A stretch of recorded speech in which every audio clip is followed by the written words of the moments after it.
What's up, Survivor fans? The reward challenge is back. Wardog is barking orders, but he's not the boss of Cardigan Ron, who finds himself in a power position once again. Don't go anywhere because the Survivor After Show starts right now. You're tuned in to AfterBuzz TV, the ESPN of TV talk. Now, let the buzz begin. Happy Survivor Wednesday to all of my tribe mates. I'm so excited to be back. Mike, You're are you pumped. This is awesome. I'm pumped. It's Survivor Wednesday. Be square excited. Yeah. So excited. I'm Veronica, Valencia, and joining me today we have, he loves to argue with me every step of the way, Mike Thieling. Hey, what's up? I'm great. How are you? I'm fantastic. You know, it's Wednesday, so I'm great. It's Wednesday, so it's, I love it. I love it. Automatically a good day, no matter how your day, if it was bad, if it was good, it just gets 10 times better. 8 o'clock rolls around.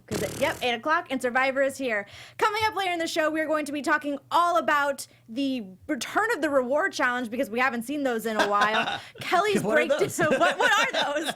Kelly's breakdown on Edge of Extinction, the weird team up between Lauren and Julie, and oh gosh. Or there's the rice debacle is back with Aurora and Ron, and we'll also be talking about who goes home tonight. But before we get into any of that, Mike, what do you think of tonight's episode? I thought it was fun. I enjoyed the fallout from last week's, backstab, blindside. I thought that was a lot of fun. Good challenges. Overall, I thought it was a pretty good episode. I have to agree. I think this episode was good. I think it was really interesting kind of seeing, as you're saying, the fallout that happened and what would happen with Lauren, because obviously Kelly was our closest ally. There are players that are starting to really emerge that I'm really liking. Like, I'm digging Aurora. See, I thought the exact same thing. For those who are familiar with what we do here on AfterBuzz, normally we all watch at the same time. Veronica and I have been watching separately, so we don't get the little discussions while the episode's going on. I thought the exact same thing, but I find myself really rooting for Devins. Which I did not in the beginning of the season. I didn't at all. And now I'm really rooting for him because I like the underdog thing. He's a nerd. I still have my man David, but David's obviously on Edge of Extinction. And so to me, like, Rick is the next best thing, and he's keep going. Do you know who's got Devins in our fantasy? No, because Devins was Where's voted. Tim? Well, no. Or better yet, ask the fans. Let us know who is on our fantasy draft. But I'm pretty sure no one has Devins because he was voted out before we made our drafts. And I think I got him. Well, no, see, here's the thing. Because I was one down, wasn't I? Tim was one down. And so he was like, I'll just take whoever comes back from Extinction. Tim is such a cheater. He knew the whole time. He Devins is going to win. Tim knew the whole time. That's why. No, I want to win. I have a superior fantasy draft. I don't even know who's on my draft. Moving on. So let's kind of dive right into the turnout that happened post-tribal. So obviously, Julie, again, in the outs, but she didn't blame Ron for voting against Kelly. Right. Which I liked because, Julie has had a tendency to get, very expressive when she's left out of votes. So I'm very happy that I think she's starting to come to terms with, like, it's a game, I understand. Or, yes, I would say the flip side or the other way of saying that is she's finally learning how to play Survivor. Don't pop off on people. Going with the flow is the name of the game here, right? So I understand what you did. I'm not mad. Literally what she said, I'm not mad. I'm with you 100%. Now, what she really does, behind the scenes, that could be a different story. But to everybody's faces, that's the way you got to just go with the flow. Speaking of going with the flow, I was not a fan of Wardog going off on Gavin. But it's just because, like, Wardog is coming off of this high of, having a successful blindside that he orchestrated. And he's basically going off on Gavin saying, like, oh, you're a follower. You go along with everybody. How could you say if you have the numbers, if I had the numbers, like, you would have come with us, blah, blah, blah. I'm like, it's a numbers game. That's kind of what you do. So I felt like he was just coming off very cocky because he did something good. You're exactly right. It's a dumb thing to say because, of course, everybody would go with whatever vote if they knew for sure they had the numbers. Gavin didn't think it was there, so he went with his gut. The same thing, by the way, that Wardog's been doing, that every Survivor's been doing the entire time. It's just the way you play the game.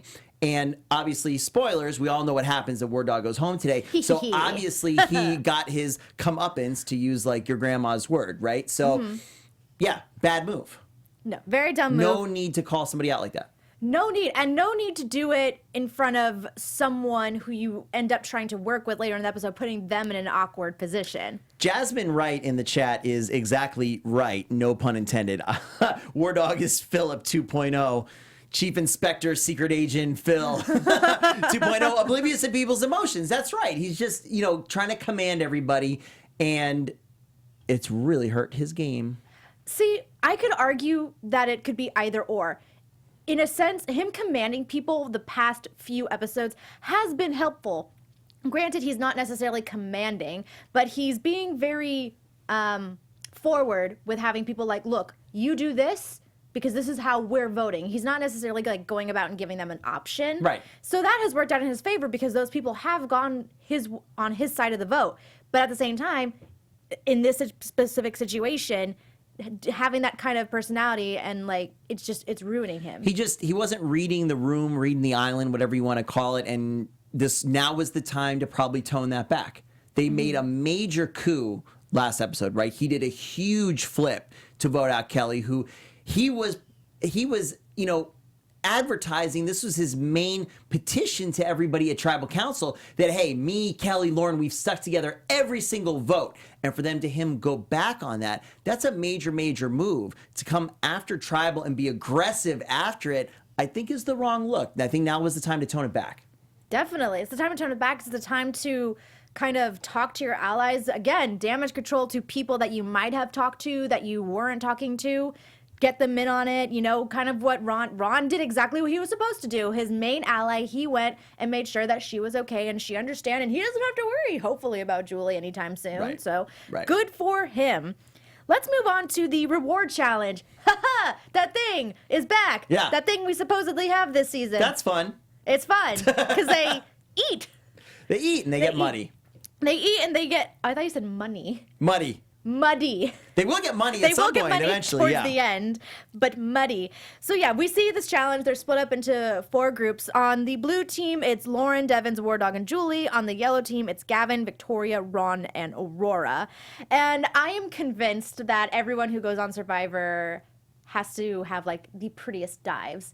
Like, do you really need to dive, or do you just do it because it's like, people are watching me, I need to dive? Oh yeah, you gotta dive. You gotta dive and have a pretty one. Oh yeah. And not slip and fall. Like Wardog almost did. Yes. Right. He did a little stutter step there. Whoop, whoop. And again, I know I had mentioned this a little earlier of how I've become so impressed with Aurora. This is one of those reasons I became so impressed with her. My God, Beast she's mode. great at challenges. That was nuts. And she didn't even come up for air, right? She just the entire way under the little deck thing, and she was phenomenal. Still lost, though. Still lost. Can't make up for the rest of your tribe being terrible. I think she was so good in the challenge, and I have a soft spot for Challenge Beast because I'm just fascinated with how well they do at everything, how well they just work, and oh my gosh, I'm at a loss for words. I love Challenge Beast, guys, in case you didn't know. But she emerged as a player that I kind of want to keep in this game for a few reasons. Okay. For one reason, She's on your fantasy team. she might be. I don't know, guys. I'm sorry. I really don't know who's on my fantasy team. That's okay. I interrupted you. Go ahead. For one reason. Well, for one reason, I think that it would be smart to keep her around because, as we're going to go into, people are saying, oh, I'm a threat, and if they're gone, then they're going to come at me kind of thing. Aurora's name has constantly been brought up for like the past 3 or 4 episodes. So keeping her around, she's going to be a shield, and I just don't think people realize that yet, that like, oh, I might be a threat, but people are always probably going to still want to get Aurora out before me. Mm-hmm. And I think that's really smart. Also, I just really like watching her compete. Okay. My opinion of her changed after the Rice incident, which I know you're going to get to, so I'll refrain for now. Ooh, I kind of, yeah, okay, I have to refrain because I want to say a lot about the Rice challenge too. So let's kind of move into, as we had mentioned, the blue team wins. Yay, Rick, who's really good at throwing. Good for him. They get a lovely reward. And you want to know what? I liked this because I'm pretty sure this is the first reward Lauren and Wardog have ever won, right? I think you're right. Yeah. So that's really, really big. I was very disappointed in Wardog and in Devins during this reward. That they weren't plotting? Yeah. I mean, when you go out and you're a foursome, we're down to 8 right now, right? So there's 4 of you away and there's 4 of them back at camp. You know, beyond the shadow of a doubt, that everybody back at camp is plotting and scheming. That's just what's going to happen. They're at least bonding over commiserating that they lost as a little team, and now they're going to get to plotting and scheming. You have to solidify yourself with those 3 other people that you go on the reward with. That's the bonding time. That's what you've got to do. Even if it's fake, you have to outwardly do that. And we see it bites them in the butt because the girls strategize by themselves. Big lost opportunity, I thought. Very big lost opportunity. And surprised at all that they didn't feel nervous that Ron was back at camp when those 3 come out from the get-go and say, hey, look at us. We're all the biggest threats. We need to work together. And again, you know, Ron being back in the middle because now he's in between 2 alliances of working with, you know, Devins and Wardog, but then also working with originally like Gavin, Julie, and Victoria. I think the only thing I would say to that is Devins and Wardog thought their bond with Cardigan Ron was good, and maybe that's why they weren't worried about it. Maybe they really thought it was solid, the 3 of them, because the logic is pretty sound. The 3 of them have made big moves. They're pretty much on par with each other as far as that goes. Equally hated, shall we say, by the jury members, and it's smart and logical what they're talking about sticking with each other. So maybe they just thought it was really solid. They could have thought that it was very solid, but I also think that that's just a flaw in Wardog's game and thinking, oh yeah, it's okay. I can just win them over later, or I can just win them over. I feel like that has been his strategy the past few episodes. I'm just going to win them over. Let me get a quick shout out because we've had a number of people in the chat. I just saw Rebecca ask, Wardog's real name is Dan. Oh. But don't say Dan because no one's going to know who you're talking about. His real name is Dan. Who's Dan? Who is Dan? I don't even know. I don't. Even Ron's not just Ron. He'll forever Cardigan be Ron. Cardigan Ron. It's not even a cardigan. Doesn't matter. My gosh. I wasn't here when you guys named that. Was I? I don't think so. Because you named it during watching the episode and I wasn't watching with you guys. I think we named Cardigan Ron episode 1. Shout out to Kelsum90 Fantasy. Tim has Aurora. Mike has Victoria. And I have Gavin, Lauren, Ron, Julie. You have everybody? Thank you so much. Chelsea, everybody, our fans, everybody watching, you guys rock. You keep much better track of this. To be fair, Tim is the one who keeps track of it on his phone, and he's got, you know, the technology just isn't there yet for us to share things phone to phone. So someday maybe we'll have access to it as well. Total lies. And speaking of Tim being on Edge of Extinction, let's go over to Edge of Extinction where it meets the where it meets the newest member. But you want to know what?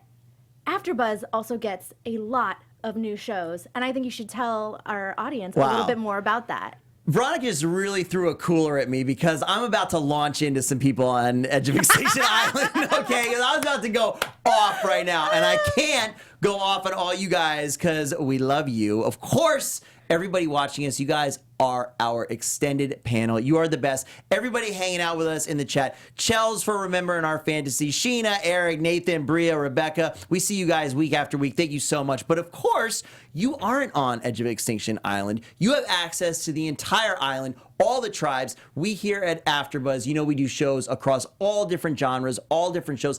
Everything that you guys want to watch, we do after shows for. So, need some help. If you're watching us on YouTube, go ahead and give us a big thumbs up. I know a bunch of you guys already have. Thank you so much, Eric. Give us a big thumbs up. Subscribe to all the different AfterBuzz YouTube channels so you keep up to date with all the shows we have going out. And if you're listening to us on iTunes or any of your podcasting services, give us a big 5 stars. Leave us a comment, leave us a review, and let us know that you did so we can give you a shout out like we do every single week. You guys allow us to have the most fun jobs in the world of being the ESPN of TV talk. And thank you so much. I really love that you guys just enjoy watching us argue. Yeah, well, we enjoy watching me be right and Veronica trying to prove a point. I always prove my point. Anyway, go off. Oh my gosh. I really dislike Reem. Reem is going to go down in Survivor history as being the person with the most camera time having been voted off day 1. Episode 1, day 3, okay? She is still, I mean, I guess good on her if you're her, like, just fighting to have some kind of camera time or some type of relevance. But I was screaming at the TV, are you serious?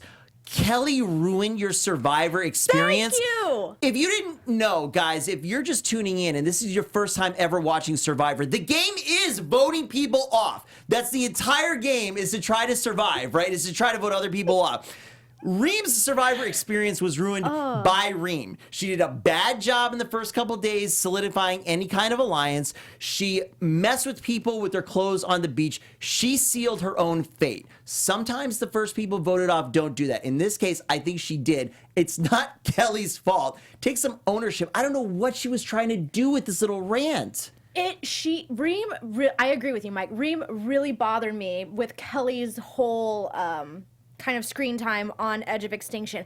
I didn't get where she was coming from. Like, yes, how does Kelly ruin your Survivor experience when, you know, she was just protecting her own skin, trying to stay in the game, and Reem is obviously trying to protect her skin. It just didn't work out for Reem, and I don't get why. And again, this is all perception, and they talk about perception at Tribal, which we will get into. But from what it comes across to the audience, I just feel like every time we get a glimpse of Reem, she's so bitter at everyone who comes to Edge of Extinction. It's like let them. But here's the point. Yeah. Here's something that I understood. They're coming to Edge of Extinction. They're mad. They feel betrayed. They feel angry. They need to process. She does do a very good job of expressing that, yes, Kelly does need to process and it's okay and she can let it out or it's going to bottle up inside. That I approved of. But the whole, you ruining my game, I don't get it. Look, perception, reality, the facts are the facts. You're not owed anything in life, really, but definitely not on Survivor. You got through the casting process. You're on the island. From there on out, it's you. You need to take responsibility for the actions that you took. If you piss people off and you get voted off, you did it. Like, nobody there has an agenda against anybody else except potentially returning players, not like returning players, or new players specifically targeting returning players.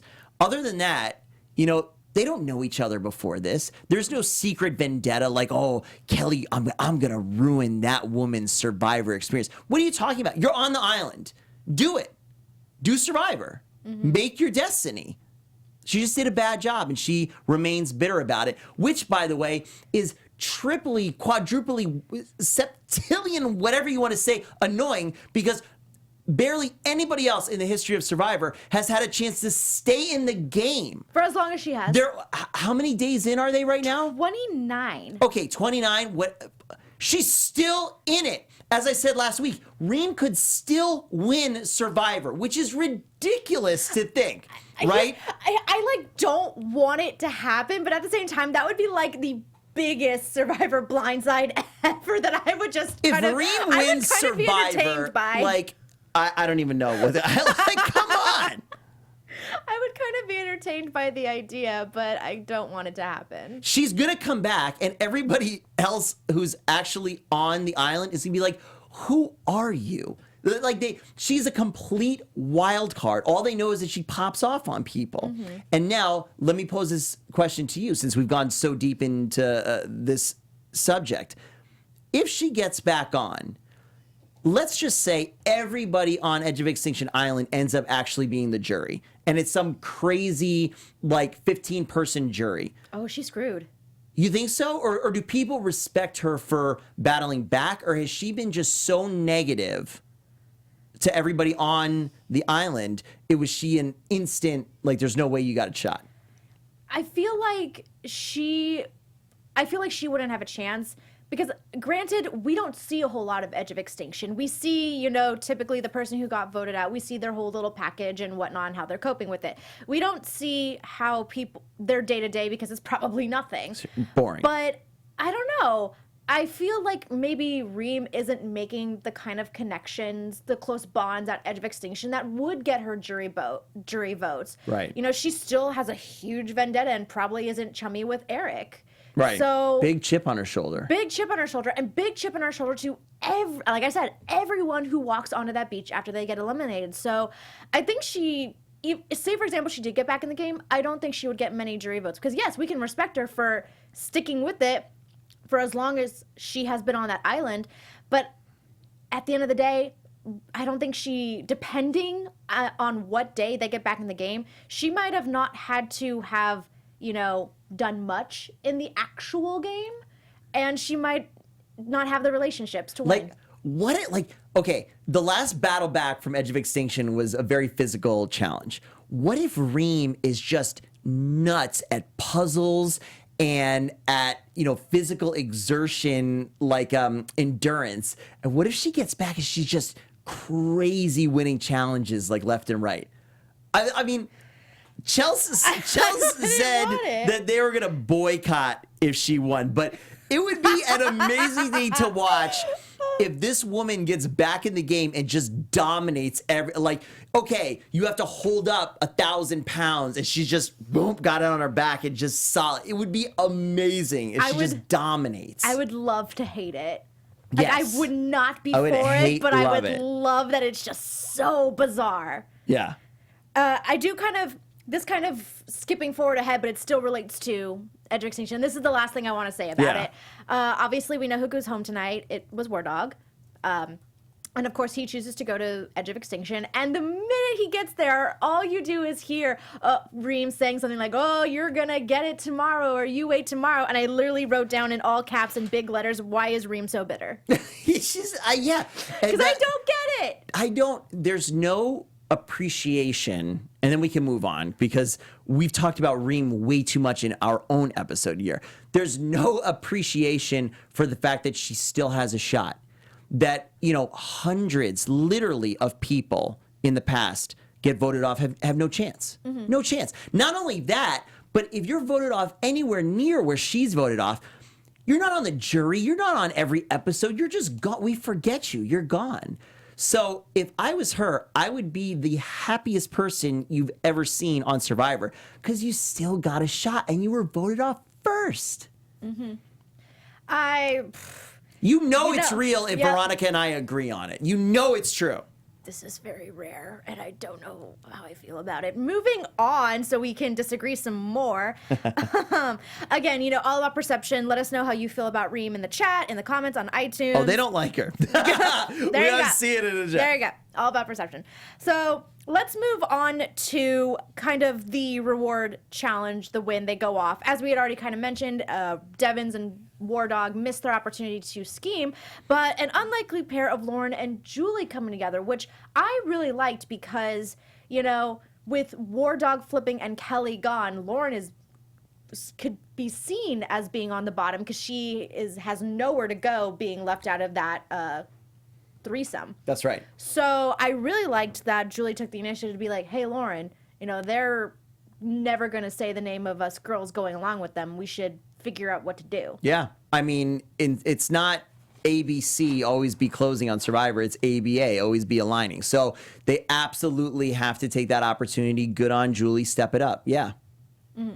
So I really liked that. But what did you think about, okay, so there were two names constantly being thrown out this episode. It was Wardog and Devins. Yep.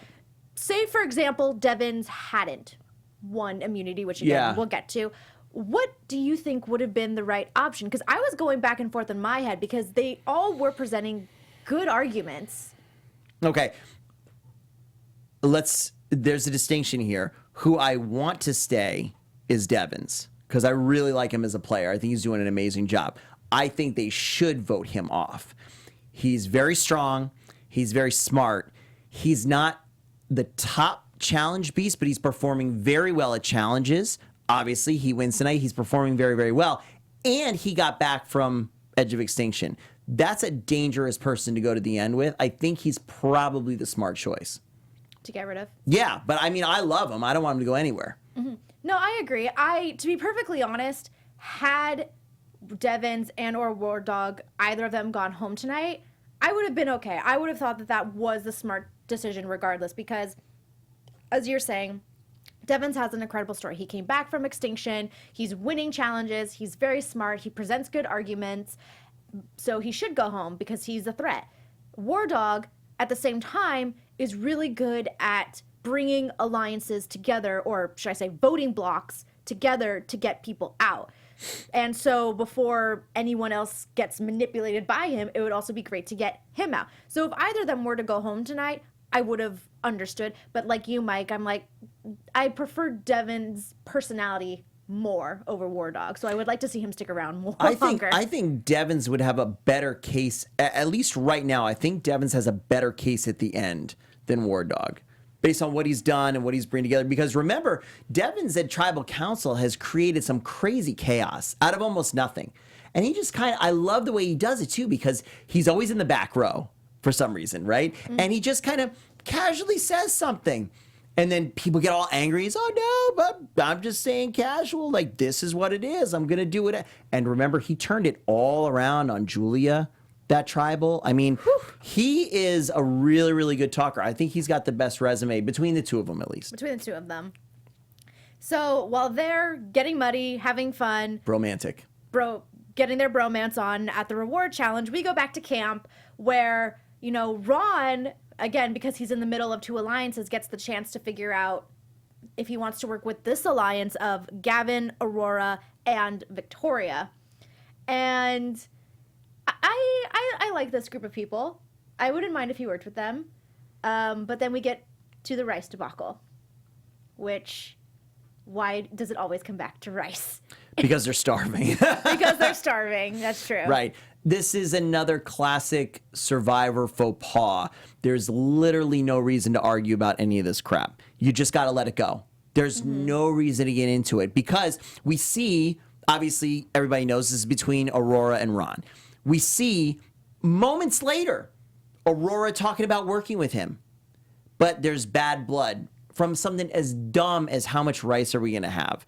So it's, again, a strategy you have to have going into playing Survivor, that you're not going to let this little petty stuff bother you. You just got to roll with it. It's not important, but it sparks a huge problem. Two things. The first thing that struck me about this specific incident was, again, perception. They consistently say, like, Aurora's so annoying, we can't trust her, blah, blah, blah, blah, blah. And I'm watching it as a viewer, and I'm like, she's fine. It really brings me back to Elizabeth from last season, where the same thing was said about her. She's annoying, she can't be trusted, all the stuff. And I was like, but Elizabeth seems fine. Like, I guess maybe we're not seeing it in the edit. For sure. But I look at Aurora and I'm like, you know, she obviously has found herself on the bottom, and she's a little bit more outspoken, and that I can acknowledge, but I don't think I can't say she's just as bad as everyone's making her out to be, because that's not how it comes across to me as a viewer. Sure. So that's the one thing.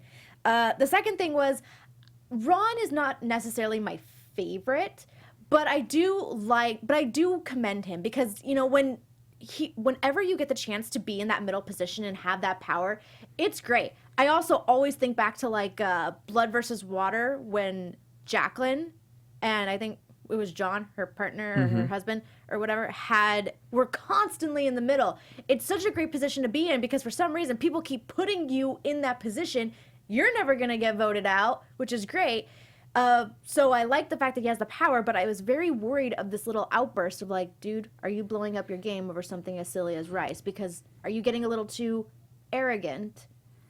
I mean, I think it was a bad look from both of them. Being in the middle like that is a cool place to be until it's time to talk about your resume. Because just being shifted around by different groups and used as a swing vote is not a good resume builder. It's not a good argument at the end for winning. I disagree. Why?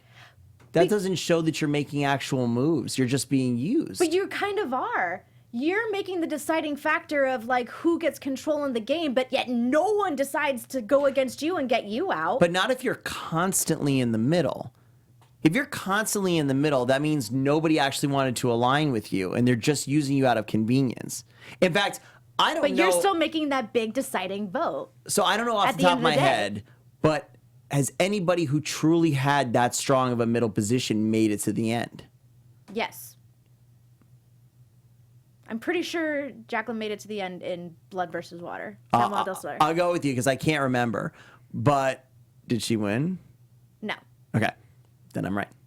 Not necessarily. No, not necessarily. She made it to the end. If it was me, I think I have a harder time arguing that I should win if I've just constantly been ping-ponged around.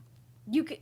Look, I get what you're saying. It's Okay. two different arguments. Like, you're seeing it as, oh, you're just being used and being thrown around to different alliances. I'm seeing it as people are giving you the option to be in this powerful position where at the end of the day, you're the one deciding the course of this game and where you want to go and what's best for your game. And everyone, time after time after time, is giving you that power. I get it. Now, I totally get what you're saying. I just think you really have to watch, like we've been saying, perception of you actually being in control. That's the argument that you really have to make.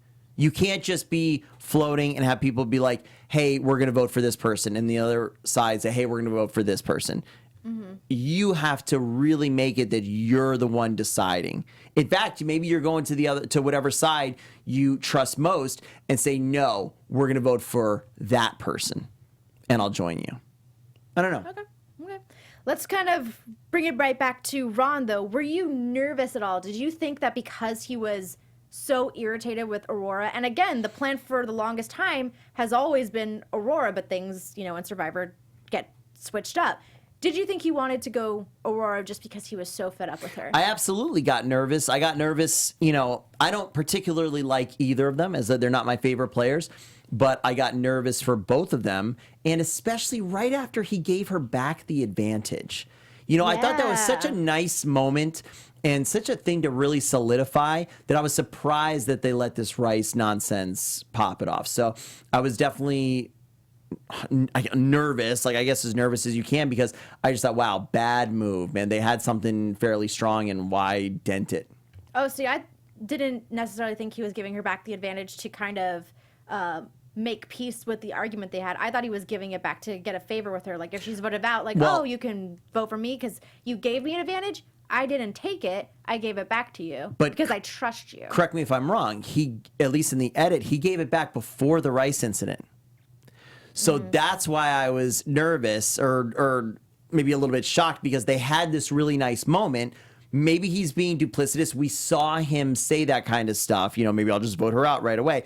But at least the initial, some stuff you just got to take on face value, right? So at least the initial act of him being willing to give it back, that counts for something. And then for that to be seemingly diminished to me by the rice incident was, I thought it was silly. It's very silly. Let's go into immunity. So, yay, Devins wins. I was so happy. I was happy. But at the same time, I was really worried not because Wardog would get the chance to go home, but because I was like, if they don't send Wardog home, I would be disappointed in this vote. Because I just mentioned, I felt like between him and Devins, it's the obvious choice that it has to be one of those two. Also, this star puzzle, I was getting mad just looking at it. I would not want to do it. That looked frustrating. Yeah, it looked pretty tough because you also are dealing with elevation, right? You're dealing with height and it's slanted angles. That's rough.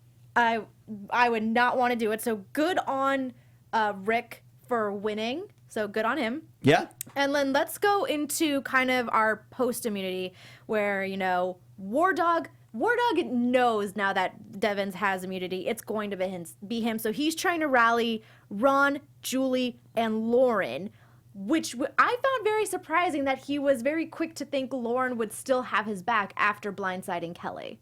Well, but he was also obviously going with Devins too. And yeah, I was surprised as well. I mean, he had to lose a ton of credibility, just like what we were saying before. They pushed that agenda so hard that the three of them stayed so strong. The fact that he broke that, I mean, I don't know that he's got a shot back with her. I wouldn't think so. But he assumes, because that's the alliance he's trying to form to get out Aurora. And, like I had just mentioned, it was kind of, it did make me nervous that maybe Ron would change his vote to Aurora, because he also kind of threw out the idea of if Wardog goes home, and then if Devins goes home, I'm next on the chopping block. Sure. So I was nervous that he would want to keep Wardog as a shield. But again, this brings up that theory for me of Aurora is still a shield. you just don't see her as one because what? She's not a strategic threat or something? I don't know what. I mean, I just think that he sees Wardog and Devins as more of a threat. But I thought the way they set up this episode, I thought that the three guys were going to stick together. I really did. I thought that was the logic was sound. It made a lot of sense. They seem to be fairly logical players, especially Wardog and Devins. Ron, I'm just not a big fan of Ron, but I thought that alliance made sense, and I thought they were going to stick through it. I was surprised. It did. The alliance did make sense because they acknowledged that they're probably the three strongest players that have made the most moves. Yeah.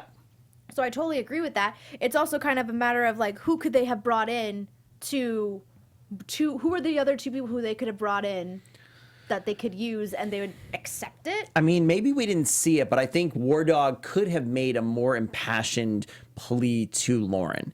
There's definitely something to be said for, look, I know you guys were tight. I just thought we had absolutely no chance to win against her, and she was going to gain steam, and I was really worried about her turning on you and I. And you were my real, alliance, because we kind of always had to get the OG people out. So I think he could have made a more impassioned plea. I think Julie is still a big free agent just in general. And maybe he could have, I don't know. Did you think he was going to try to reach out to Gavin to try to mend that relationship after what happened in the beginning? Wardog? Yeah. No. You thought that was going to be totally dead right off the bat? I think so. I think he probably saw it as like, I don't need Gavin. He didn't need Gavin last vote. You need everybody every vote. You do, but he's not thinking that way. Completely. I think he could have had a shot. And maybe he did try and we didn't see it, but I think it would have been worth trying. Maybe. Obviously, since he got voted off, it would have been worth trying. Anything would have been worth trying. And as we go into Tribal, did you think that it was definitely, like, I know we have all talked about it on the show about how sometimes you can go into a Tribal feeling it's very obvious the way that the vote is going to be. This episode did feel like a seemingly easy vote. It did. Were you not surprised by the turnout? Not surprised. Okay. No. Neither was I. Neither was I. And like I said, I was fine with it. I'm not devastated. I think it was the right move. Wardog has been my MVP for like an episode because I thought he made really great moves, but overall, I can't say he was ever my favorite player. Yeah. But good on them for getting out a strong threat in the game. Yeah. I must say. And then, of course, he decides to go to Edge of Extinction. And I don't know about you, but I am waiting for that day where someone decides to go home and not take that torch. I don't know if it'll ever happen, but I'm waiting for that day just because it's also very predictable of like everyone who and I know you're gonna say, yeah, well, why wouldn't you? It's the Survivor dream, but sorry, you said that and I thought to actual on the island of them raising the mast up. You're saying you're excited for someone to not even go to the island. Yeah. Wow. Yeah. Wow. I mean, if you guys just everybody wants to hear me rant more, I guess I would be shocked. I'd be shocked. Even Keith went for a day. I would be shocked. And that's why I want it to happen, is because right now I feel like there are some aspects of the season that are starting to become slightly predictable. Edge of Extinction Island has really, really, what's the right word? Really, I think, upset and splintered the fan base. I haven't talked to anybody who likes the concept. I don't think in general people like this massive, giant jury, just for the fact that we don't know what's going to happen. Maybe if we knew a little bit better how exactly this was going to be outlined, when they were going to have little competitions, how many people were going to come back, what the jury, surprises and stuff are fun, twists and changes to the game are fun, but we usually know what's going on. This seems very, flying by the seat of their pants, like, well, I guess everybody's the jury now, and they'll just keep coming back, and it just doesn't seem as structured as I think everybody has come to know and love from Survivor, and I want to know when it's going to be resolved. Mm-hmm. Eric and Nathan in the chat are saying, Veronica, that won't happen, but Rebecca says she would like to see that happen too. And I agree. I don't necessarily think it's going to happen, but I would like for there to be some kind of switch up at some point, or at least let us know, like you're saying, Mike, what's going on with Edge of Extinction, because we got the one challenge. Now, how long there's 7 people left in the game. There are now more people on Edge of Extinction than in the actual game. That's correct. Yes. Is there? Because it was 8 and 8. Now it's 9 and 7. It was 8 and 8. It was 16. Yeah, 9 and 7. Yeah, I guess. And I'm also disappointed. Thank you for doing math quickly. I'm tired. I'm also disappointed that my prediction didn't come true and there wasn't some giant 8-on-8 battle. Because I really thought, they could really resurrect this whole thing if they have all 8 of the people on Extinction come back and do some massive tribe versus tribe. It'll also be a very interesting way to bond the people that haven't been voted off yet if they all have to kind of work together. I was disappointed in that. I think that would have been really fun. It would have been fun. It would have been a good twist, and I was all for you on that idea. But alas, it did not happen. But you know what? We can try and think of some things that might happen, even though they might not come true. Let's get into some... Actually, no. Sorry. My bad. I'm jumping ahead here because I'm very excited. We are going to go into our special MVP segment where we decide who was the best this episode. Mike, you can do the honors as this is only my vote. Thanks. Oh, yeah. Ron Cardigan. I love my little cardigan drawing. It's so cute. Ron Cardigan. Why'd you vote for Ron? Again, going back to the idea of like, hey, good for him for being put in the position to kind of decide where he wants to go in the game. That and also no one else kind of stuck out to me this episode. I didn't get a chance to write mine, but I would have wrote Devon's. I just think he's doing a great job. I'm really proud of him. He came back from Extinction. That's really, really big. Battled back. He's winning immunities. I think his social game is doing really, really well, and he's being very flexible and adaptable to what's going on. I like him. I like him too. And I'm glad you're starting to like him because, yeah, you're like, I like nerds. I did at the beginning. I I love the nerds, but at the beginning, I thought Devon's was, I don't know, a little bit goofy. He didn't capture me right off the bat. What do we got here from the chat? Eric says Aurora, Ron, Devon's, Gavin. Really? Guys, why Gavin? What did Gavin do this episode? Gavin came through my mind, but I was like, no, I don't think he did anything. For what? The thing that I can say about Gavin is that he was the first person to say Wardog has to go, and he was very smart in not trying to rock the boat when everyone wanted to get out Devon's before Devon's was safe. But then he was able to, once Devon's got safety, he was able to vote out Wardog. That's what I would assume. Let me know if I'm on the right page with that, guys. I don't know. What I was thinking. Gavin isn't doing it for me. I don't know. I'm just not impressed. Well, hopefully he gets more Impress me. That was not a jinx. Let's go into some quick predictions for next week.